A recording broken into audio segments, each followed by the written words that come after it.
This nation was founded by men of many nations and backgrounds. It was founded on the principle that all men are created equal, and that the rights of every man are diminished when the rights of one man are threatened. Today we are committed to a worldwide struggle to promote and protect the rights of all who wish to be free. Through many dangers, toils, and snares,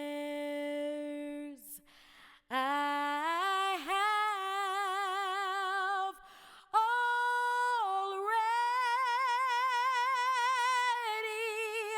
come.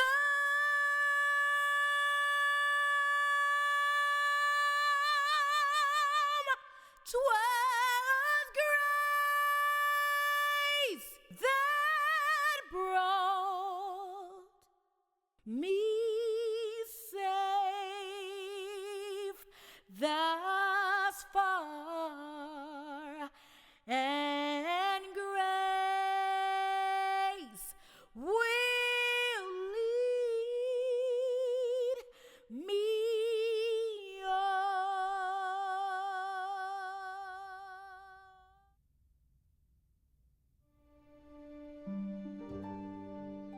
We grew up in Newton County, and that's over east of Jackson, about 65 miles from here. Most of our men loved to fish and hunt. I didn't do either one. He was the nice guy, I was the mean one. I used to love to fight.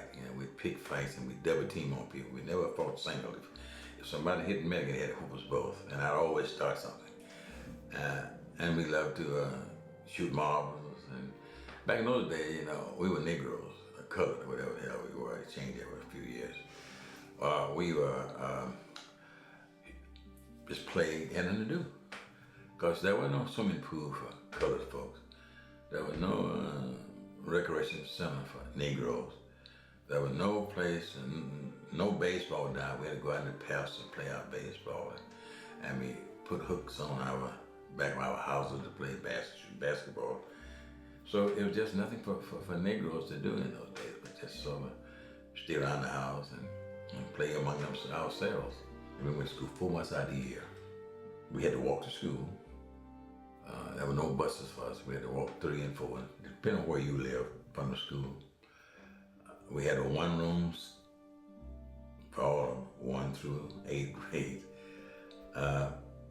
We had no central heat, no good heat. We had Medgar and I would always sort of the handy boys, I guess, because we'd go down and cut the wood and find a pot bed at a stove we had to keep the room warm. What else? We didn't have no gym to play basketball in, or no football field. So it was just coming hard, but we didn't know any different. To us, it was just life. It was a climate where we had to walk to school, blocks and blocks, I should say miles, to school with no school buses and anything. I look back at it now and I say, well, it's good exercise for us. But passing by the schools that were for white kids, that were so nice, so clean, so big, so shiny, we had to walk to schools that we took care of because it was a sense of pride. It was all we had. And we were told, even if it's fallen down, you have to keep it clean. That was something that was instilled in us, this sense of pride. School books were old, torn. We had no tools in which to use in our chemistry classes. It was just second rate all the way around. Growing up as Negroes, we sort of always knew where we stood when it came to white folks. But the main thing that brought it to my attention, and I think I was about 12 or 13, Dad had a dear friend, Mr. James Tingle, and he was lynched. They took Mr. Tingle and carried him out to the fairground in Decatur, Mississippi, and hung him and shut him down. And we went naturally there. We went down to see who Mr. Tingle was, and I said, Daddy, why'd they kill Mr. Ting? Why'd they kill Mr. Ting? And all Dad looked at me and said, he's just a Negro, son. And that really stuck to this day. Just a Negro, son. And Megan said, well, Daddy, what can we do about it? And he said, you can't do nothing now. He said, well, someday we may do something. And it was just so unfair. And Megan and I just determined after Mr. Ting was killed, we're going to do something about it. We grew up, we just kept, and my daddy was our main supporter. He wasn't afraid of the forky tail. So he would back us up and tell us, don't be afraid. And my daddy couldn't read or write, but Mama could very little enough. But she'd always figure up our bills for Daddy. So every Friday, said Dad would go down and pay the commissary, the bill. And this particular time, and we'd always go with Daddy. Old Jimmy Bowe was a mean old redneck. And when Daddy went to pay him, he said, Mr. Jimmy, I came to pay my bill. All right, Jim. I can remember just like it was yesterday. And Dad said, how much is it? And he said, no, Dad said, this is what I owe you. Wait a minute, let me see, Jim. And he went to the drawer. He'd always add bills to people. We knew that. No, this is what you owe me. Dad said, no. I said, Mama, Jess said, this is what I owe. This is what I'm going to pay you. Are you calling me a lie? Dad said, this is what Jess said I'm going to pay. That's what I'm going to pay you. We all knew he kept an old gun, kept a gun in the drawer. Back then, they had them old long counters, and they all stood behind the counter. And there were 4 or 5 more tobacco chewing snuff dippers over in this corner here. It was in the wintertime, standing around the heat on. So Daddy knew he kept a gun, and we all knew everybody knew he kept a gun. So when Jimmy said, are you calling me out lie, nigga? And when he said Dad just froze. And Jimmy started towards the drawer where his gun was, with a Coca-Cola bottle sitting on there, right on the counter. Some of one of them rednecks had already drank out of. Dad broke it like this and jumped between Jimmy and said, go there, I'll kill you. He said, if you go to that drawer, I'm gonna kill you. And I said, and making her just sort of froze. So Jimmy, they start turning red. He said, go over there. If you go to that drawer, I'm gonna kill you. He said, I know you got a gun in there. He said, if you go to that drawer, I'm gonna kill you. And I didn't know what to do. Mac and I, we grabbed that leg, the little boy, we grabbed that around leg. Dad said, come on, let's get out of here, boy. And Dad told me one thing. He said, son, boy, don't never turn your back on white folk. Just look him dead now, he won't do a damn thing to you. And we backed out the door. And we got outside. I started, Dad said, don't run, just walk. So that just gave me so much income. Dad ain't scared. He had 4 or 5 other whites in there. And Dad had nothing but a Coca-Cola, a broke Coca-Cola bottle, and stood them all off. I guess I wanted to get out and get away from Decatur. I just wanted to go to the Army. Medgar followed me, I guess, so I always saw the leader of the crowd, the older, he sort of followed me to Lionsgate Army. The army that, where Negroes had their own separate rundown PX, that's the place where you buy particle, had our own barracks. We couldn't go to the different clubs, like the NCO club or any of the places that the other whites could go. We went overseas. I went to the Pacific and went to Europe. He lied about his age to join the army and to fight for this country. He fought in Normandy. He thought coming back after all of that he would become a first-class citizen. Came back to be terribly disappointed. But when we came back home, I think what really made me just go crazy, when I came back home to Decatur, old Andy May came to me one day because he had a little drugstore, him and old Fleets Pennington. And I went in the drugstore with my uniform on. He said, I want to tell you something about Charles, James Charles, they all call me James Charles. Ain't nothing changed around here for you niggas. He said, nah, just because you went to the army and came back, because I know you've been laying around with them old foreign white women, you can't do it here. I kept looking at what the hell he telling me all this for? And so I want to let you know that. I said, well, I tell you what, Sleech, and I wasn't going to call him Mr. no more. I tell you what, Sleech, we don't give a damn about what you think. As I went and fought for this country, and I do whatever I damn please. You can't come in here and sit down either. By that time, a stool was there. I just kicked the stool over, and I went walking out the store. It was a reign of terror. You had individuals, both in law enforcement and private citizens, who took upon themselves to do whatever, whenever they wanted to in terms of trying to keep black folks in check. What really kicked it off, Medgar and I and Daddy went to a service station to get some gas.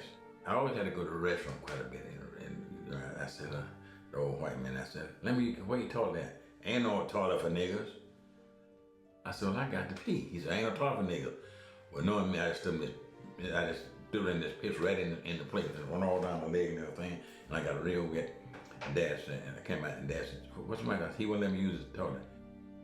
That day, Medgar and I came home, and Medgar began, don't buy gas where you can't use the restroom.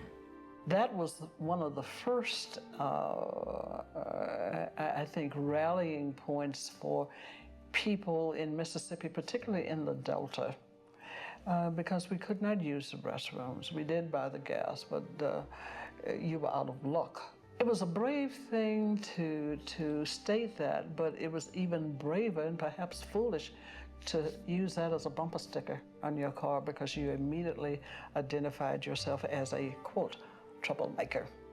It's a very hostile environment. The fight in Mississippi had been going on since post-Reconstruction. Actually, that period we often refer to as redemption, where there were several coups d'etats in the state of Mississippi where former white Confederate soldiers took up arms and overthrew duly elected governments throughout the state, and eventually in 1875, through armed resistance, prevented African Americans from casting a ballot, therefore taking over state government. That fight ensued. The fight was about control of the ballot. In control of the ballot, you control taxes. And in control of taxes, you control government. But that fight also included the integration of schools. Mississippi had no public education system until African Americans took office during Reconstruction.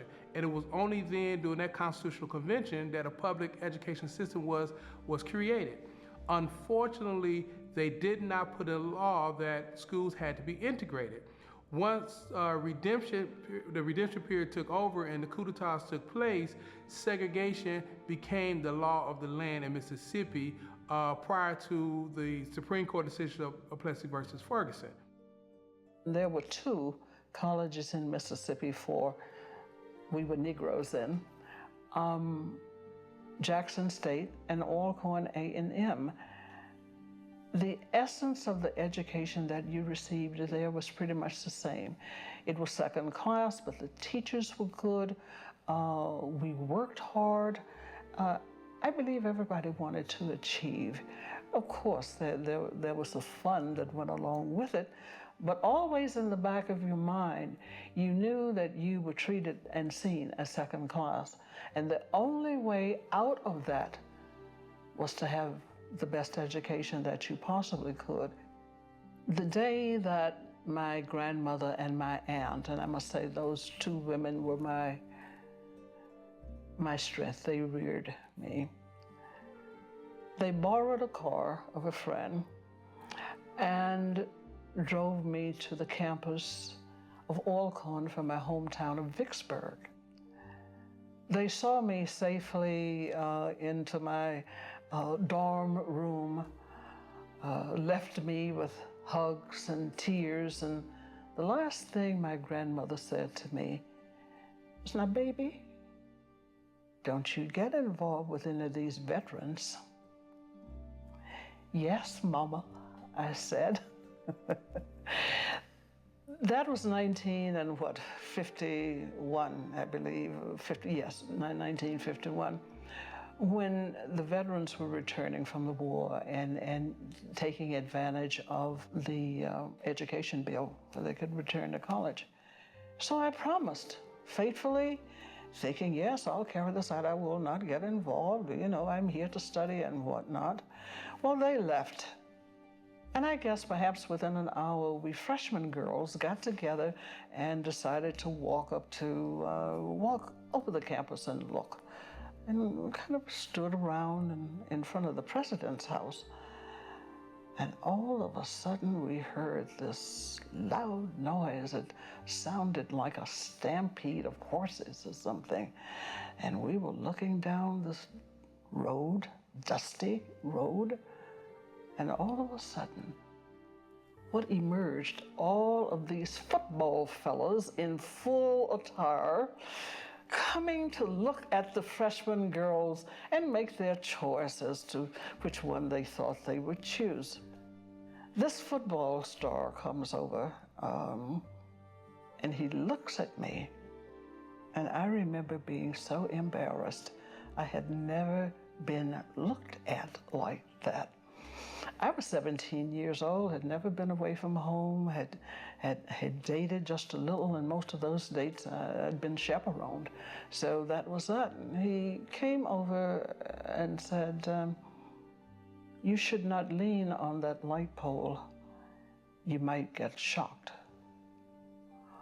According to him, and my hair was long then, I tossed my hair to the side with my nose up in the air. He said that made an impression on him because he was accustomed to the girls just kind of falling all over him. That's how I met Medgar, first hour of the first day on campus. I asked people later, who was that man, or who was that guy? And I thought they said Edgar. So I started asking about Edgar on the football team. It's Medgar. And we would see each other in the dining hall, and he'd look and he'd nod, and that was it, and I'd nod in exchange. It was a most unusual type of relationship for me. 17, very impressionable, knew nothing about romance except sneaking a look at romance books when none of the family was watching. Medgar was different. He would say, hello, how are you? How are your studies going? Questions like that. And being as naive as I was, I kept wondering, gee, isn't he gonna ask me out? And I kept inquiring about him, and I said, oh, he has so many girlfriends, he changes every weekend. And okay. I just recall that the conversations that we had began to grow, and all centered around this dining hall. I do recall one day, however, after lunch, we sat out on the green under those massive oak trees. And he said to me, you are going to be the mother of my children. Can you imagine the shock that I had? And I just kind of played it off. Not too long after that, I think we probably went to a movie on campus. I really don't recall, but that was about the only thing we could do. And he said to me, I'm going to make you into the woman I want you to be. And I remember being so insulted by that. How dare you tell me you're going to make me into what you want me to be? And he said, yes, you're going to be my wife. And I said, but you haven't told me you love me. Quiet. And he looked me in the eye and he said, I'll let you know whenever I do reach that point. For a 17-year-old, I saw strength.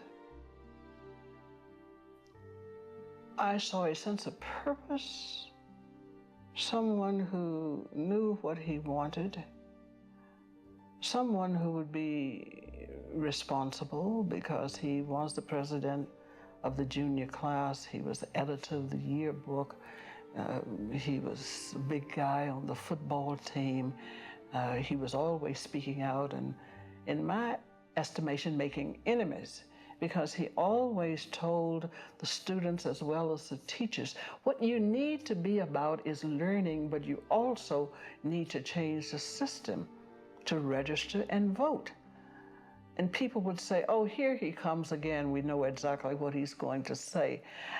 And that bothered me, yet I was intrigued by it all. He didn't get down on his knee and ask me to marry him. I don't, it was kind of understood between us. He did finally say, I love you dearly, and I want you to be my wife. And that was kind of it. My family was a family of school teachers. They believed in achieving, get to the highest level that you possibly can, but don't rock the boat. Medgar rocked the boat. They didn't like him because their child had fallen madly in love with him. They didn't like him because he was a veteran. They didn't like him because he was 8 years older than their child. They did not like him because he was outspoken on racial issues and wanted to get married. And that was something that was unacceptable, at least until I finished college, because I had to prepare myself to be able to take care of me, regardless of whether I had a man in my life or not. They respected him so much. They came to love him so much and embrace him. But it was that initial shock of taking their child at an age of 18, because I married Medgar at 18, of removing her from the safety of her home and campus. And he was a rebel, and they were afraid for both of us for our lives. Mississippi has always been heavily dependent on cheap labor. Black folks were brought here and exploited for cheap labor. Medgar Evers and many of the others he worked with understood that if you empowered Africans in this state to understand their value, that they're more than just cheap labor, they should also enjoy the benefit and fruit of their labor.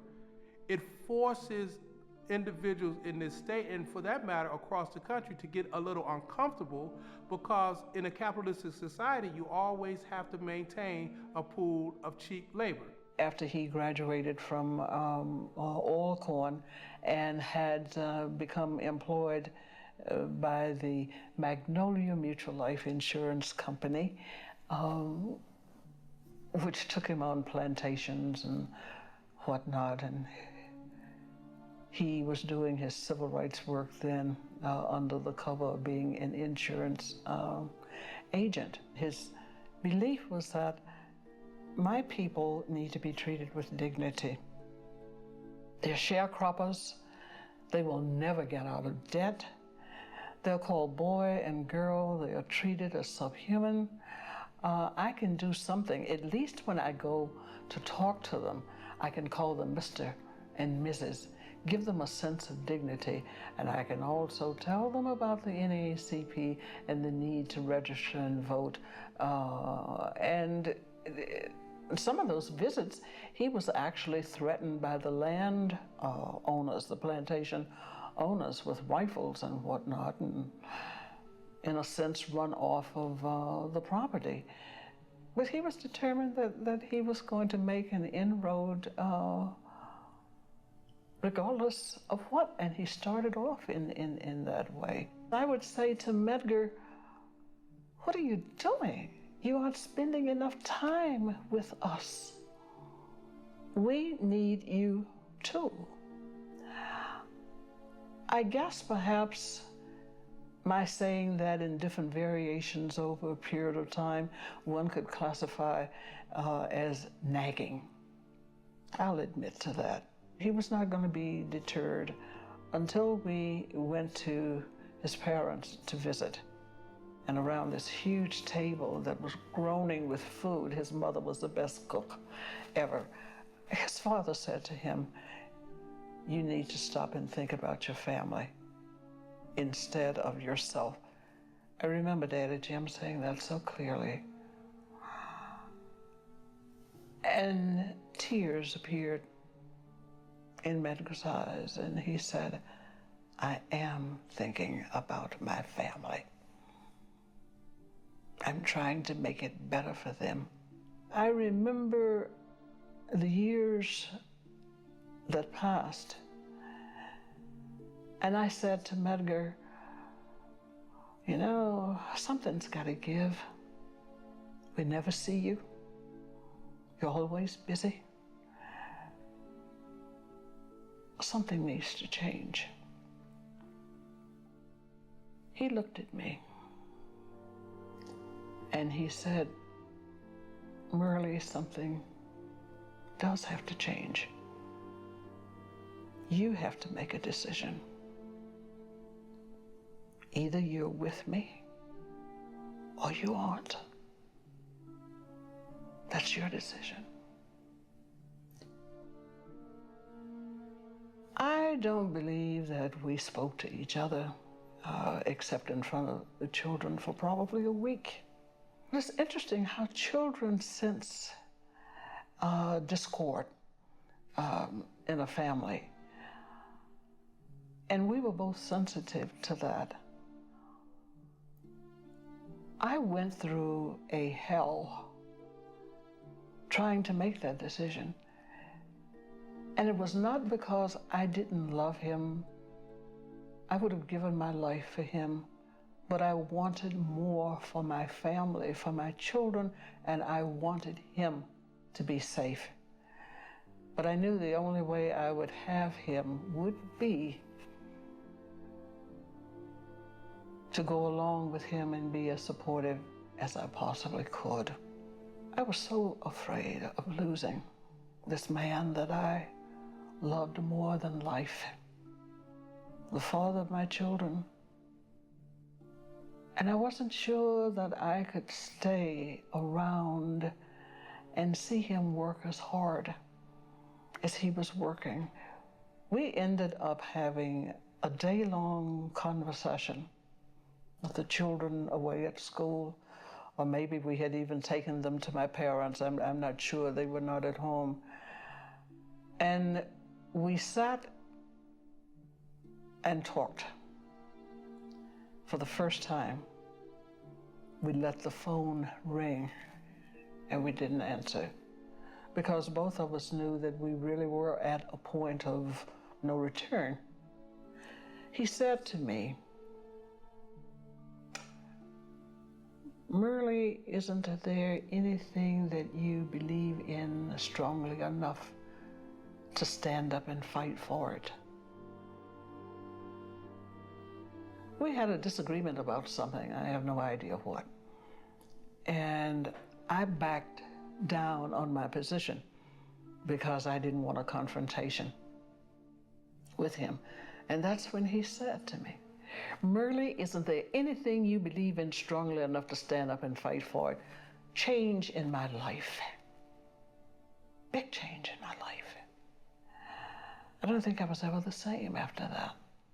We made a compromise that he would indeed spend more time with us, as much as he possibly could. And I would do what he had wanted me to do, and that was to give myself fully to the cause for justice and equality without nagging him about it. And we made that pact.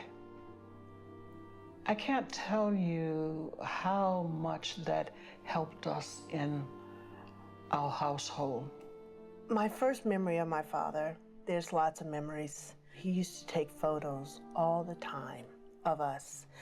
So he used to pose us for all the holidays, especially Easter, when we had on our finery with the hats and the gloves and all the new Easter outfits. But most importantly, I remember my father giving us lots of hugs. We were a hugging family, and he always was there for anything that we were into, and especially at school. He used to get all the neighborhood kids and we used to race him on the bikes. And we were on a slight hill in Jackson, where we were living at the time. Because I was born in Mount Bayo, but then we moved to Jackson. And he used to get all the kids, and we'd get on our bikes, and he would race us all the way down, and he would always win. Medgar was a wonderful, wonderful father. I'm amazed today at how strong and understanding he was with his children, how they gravitated to them. You know, they got down on the floor and play these games, and all the kids in the neighborhood loved racing with him. It's those memories that are great because it was normal, it was loving, catching of fireflies in the summer, raking up all the leaves in the fall and burning them at that time when you could. He would always treat us to Cracker Jacks, which would kind of upset my mother because she would ask for something, but he would always bring us Cracker Jacks, and she wouldn't always get what she wanted. But those are some of the earliest memories, besides loving to dance with us. And he was a great twister. So he could do the chubby checker twister all the time. So that was wonderful, besides the big hugs that he always gave us. He always taught to us. He said, I know I'm not here. I know I'm going out, but I'm doing this for you and your mom. And I'm doing it for other children. So you can go and you can play and you can learn and you can be who you want to be. To have a person give up their life for you, to give up their life when they're living, to give up their life and say, God, I am your vessel, but I want you to take care of my family. I'm doing this for my family. It gives me chills still because of the greatness of the love in that action. He never, ever veered from his passion and his purpose. And he always included his family as one of the main reasons for doing it. He told his children in a way that they could understand what his work was all about, why he was doing what he was doing. He would point out to them the fact that they couldn't go to the libraries, that the schools were inferior, but they had to learn. He pointed out to them that at times they wanted to go to the swimming pool, but they couldn't, that Mommy and Daddy paid property taxes, and he would explain that to them, but they couldn't, and he wanted to change those things to make it better for them. Daryl was a little more intense. He's very much like my father, very intense with understanding the world.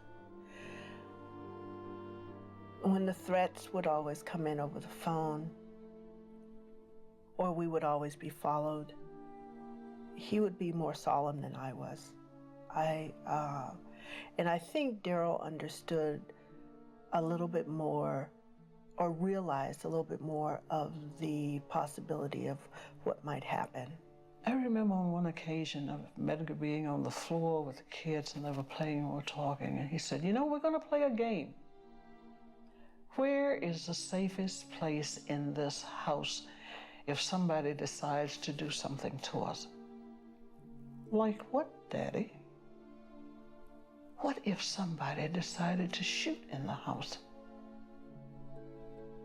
And I remember our elders, I'd shoot back. No, well, what would you do if you didn't have a chance to do that? Let's find the safest place in the house. They went through every room of that little tiny house. They all decided that the bathroom would be the safest place in the house because it was on the back. It was tiny, but there was the tub. So you find your way to the bathroom and you get in the tub And always be sure that you have your little brother with you.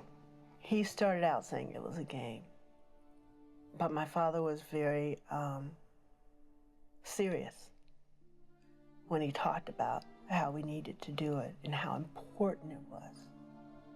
So at a very early part of that training, we did understand how important it was. We understood that it was life or death. And so we took it seriously. He started out saying it was a game, but it was no game. But he just showed us how to incorporate it as a game and so that we would remember. He taught us to look with the eyes that we have behind our head, to use all senses, and don't take anything for granted, to double check everything, and always, always listen to your instincts. He taught us the different sounds of guns, firecrackers, or backfiring cars. And as always happens with us, someone who was following you, what you do, and what you do if you get caught. He taught us to look for the best, safest place in the house. That was part of the game. I guess Medgar's technique and his strategy in preparing his children for safety and, in a sense, for his death was absolutely amazing. They did not see it as a game after a period of time. It was a drill. They knew Daddy had been a soldier, had fought in the war abroad, and they simply believed, okay, this is something that we have got to do. Darryl, who was 9 when his father was assassinated, took that role of being the eldest, and Medgar had told him, if something happens to you, you take care of your mother and your little brother and your sister. And he was serious about the training. Rena, on the other hand, even at that point, was such a protective soul of her brothers. And it was like, okay, this is what we have to do. And of course, she was 8 when Medgar was assassinated. Van, our youngest, was 3. He went along with it. And that was it. They learned how to sense the sound of cars, movement, and we've talked about this with them being adults. And it's still with us today. It's still with us today. You just don't get rid of it. They, I believe, were very thankful for Dad for taking care of them in that way even then.